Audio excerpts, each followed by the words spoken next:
station. Kasi sa mga bahay po nila, wala po silang enough na space para maglaba. So ito po, pinrovide din po ng Rotary ang paglalagay po ng mga gripo para makapaglaba po sila dito. So yun po.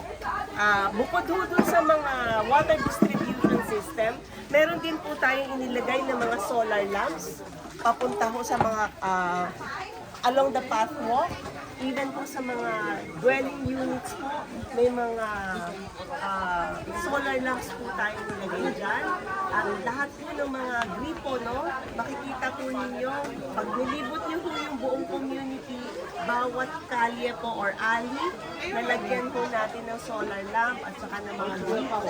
So dati po kasi itong pwesto ito, isang tubig lang po ito, isang tubig lang. Ganyan po. Lahat po sila. Daw ano? Okay na bago. 28 all around this Nasaan pa yung bubuhat? na nakahistory po sa Mangyan Town. Masaya po sa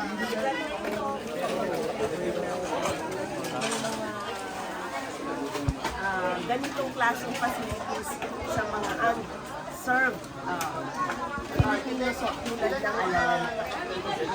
Maraming salamat din po sa Rotary Club of Downtown Calapan na naging witness po ng napakagandang proyekto dito sa kanilang distrito.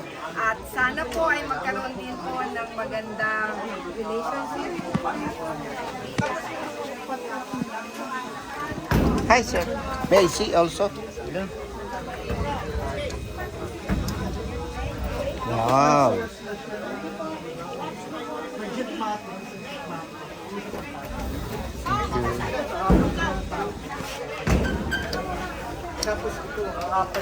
Talagang the CR is like that.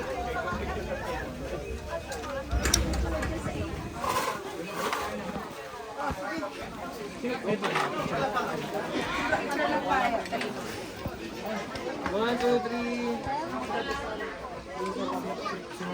Interview kita. Okay, okay.